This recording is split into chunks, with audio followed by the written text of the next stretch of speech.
One of the loudest criticisms of Destiny 2 is currently the amount of FOMO in the game. The fear of missing out. Back in February this year, Luke Smith made a blog post specifically addressing the concerns around FOMO and describing what Bungie plans to do in the future so players don't constantly feel like they're missing out on things when they're not playing. In regards to this year's seasonal content, Luke Smith said, "This year's version of Seasons has had too much FOMO in them, and we want to fix this. And next year's seasons will have less." I'll definitely agree with Luke that this year's seasons have been very FOMO heavy, and I'd go as far as to say that these seasons have been solely FOMO driven rather than introducing genuinely good content with staying power. But FOMO isn't the main problem. In fact, I think Destiny needs some level of FOMO to make certain elements of the game feel special. And FOMO isn't necessarily new to the Destiny franchise. We've had moments in time during Destiny 1 that were definite you had to be there moments, or when things were only available for a short period of time. Some of them were tied to glitches or exploits like the Loot Cave or pushing Atheon off the map, but I'm not talking about those because those are more state of the game moments. What I'm talking about is like the week before House of Wolves where the community was farming treasure keys and patrol by defeating wolves or prowling events. Or limited time vendor items like Lord Saladin selling specific god rolled items that made you grind to rank 5 and farm Glimmer before the week was up. Or specific vendor weapons that were only available during Dark Below or House of Wolves and you can't ever get those again. And getting certain flawless emblems during Trials of Osiris. FOMO on some level has been a foundation of Destiny ever since its beginning. The problem arises though when it's the only thing keeping the game alive, and a lot of it I think is because of the seasonal model. The current version of Seasons in Destiny was ushered in shortly after the massive success of Fortnite. Fortnite without a doubt changed the entire gaming landscape where so many games now either have switched to free-to-play, or push out season passes, or like Destiny, they do both. And it proved to be extremely lucrative for many games to go this route, and so, once Bungie split from Activision, the game went free-to-play. Again, this wasn't done out of the goodness of their hearts. Bungie saw the potential for that Fortnite money. And after making an estimated $300 million in 2019, I think it's fair to say they've done pretty well for themselves. My point in saying all of this is that this version of the seasonal model is built around FOMO, not just in Destiny, but all games. It's created to say, hey, buy this season pass now and you have access to all this content, but it's all going away at the end of the season, so you better get it while you can. Like I described earlier, Destiny being a game that already has inherent FOMO built into the game since Destiny 1, adding this style of seasonal content has only ramped up that FOMO to the point where if you don't spend all of your free time on Destiny, then you're just stressed out, being unable to catch up or feel like you can play any other games. Game companies are doing their best to make sure that you stick to one game, not just Destiny. Let me remind you guys, it's not just Destiny that's doing this. Look at Call of Duty, look at Fortnite, look at pretty much any game currently right now. Every game has a freaking battle pass in it. Now Luke Smith said that with Beyond Light and its seasons, they're going to lessen the FOMO, not get rid of it, which is fine. Like I said, some level of FOMO should exist so that certain content feels special. But I'm not confident that most of our FOMO concerns will be addressed because of one thing. The seasons. The deluxe edition of Beyond Light confirms this year to be a year of 4 more seasons, and I fear we're going to run into the same kind of problems we've had this last year. Battle passes, limited time events, and loot that's only attainable during this short seasonal window. Bungie has been vocal about how hard it is to make content, to the point where it's almost annoying to hear. Too hard for us to do.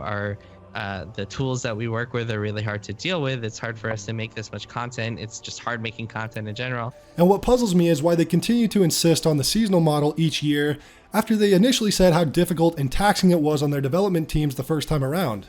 I remember reading a few years ago on Luke Smith's blog post about how the seasonal content after Forsaken was hard to keep up with and that it wasn't sustainable. But then Shadowkeep released with the exact same seasonal model for the same price as Forsaken's seasonal model. So what did the Destiny community do? Well, we all willingly paid the same price for less content. I get that they didn't have help from Activision's other studios to help make content, and that's fine.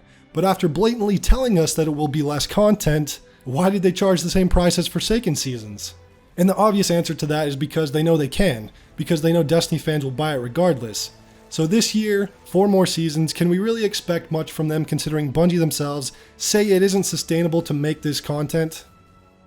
Now you don't have to agree with me, but I think seasons don't belong in Destiny. The storytelling in seasons is even worse than their expansions, a battle pass in a looter game is pretty laughable, and disposable content isn't how you build upon a living world. I think Bungie is better off to create their fall expansion and one mini expansion during the spring, then, a few months later, hype up their next fall DLC during E3. But I'm not confident that this will ever change. The seasonal model exists for one reason and one reason only: money, and a lot of it. It provides the illusion of more content when really it's probably just cutting content from the expansion and releasing it in bits throughout the year and then charging you for it. I don't work on Destiny, so I can't confirm that, but that's definitely what it feels like. Also, with the amount of quality assurance testing going on at Bungie, it's likely that Beyond Light Seasons will release just as buggy as this year's. Shadowkeep's year has been nothing but buggy mess after buggy mess with broken quests, broken drop rates, and endless glitches, and it's pretty clear that Luke Smith was right. The seasonal model is not sustainable for the dev team. Only one thing could make me return to Destiny 2 right now, and that thing was Festival of the Lost. You know, as you get older, holidays seem to come and go without much of a thought, but holiday events like Festival of the Lost actually help me feel the holiday and the time of the year, so I decided to hop on for the festival to get into the spooky mood, you know? The tower is always looking great with the big tree and ornaments hung around, cobwebs are everywhere, the vaults are barred up with wooden planks, there's screaming and wailing you hear in the background, and I gotta admit, Bungie absolutely nails the ambience of the event, just as they've done since 2015. But after running around the tower a bit and seeing what was on offer, I realized it's the same weapons from the previous year's event. Not even a new weapon to chase. And the only new items were at the Eververse store. I remember back in the day Bungie once told us that Eververse existed to fund events like these. But it turns out that the main thing to do in events like these is spend more money at Eververse. So that immediately turned me off again and I loaded up a different game. Kingdoms of Amalur: Re-Reckoning. I recently made a review of this game on the channel, and if you missed it, be sure to check it out. I believe this game is truly worth investing your time into, and if you need a break from Destiny, there's no better game to spend your time on.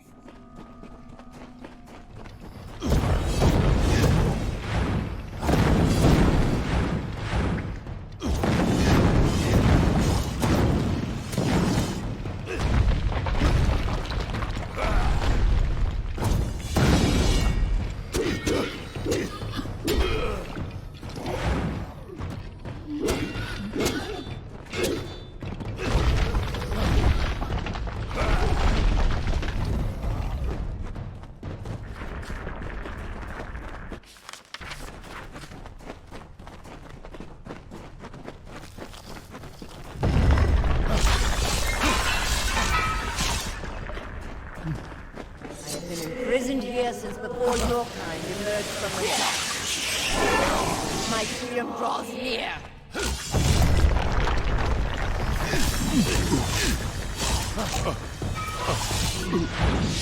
This is your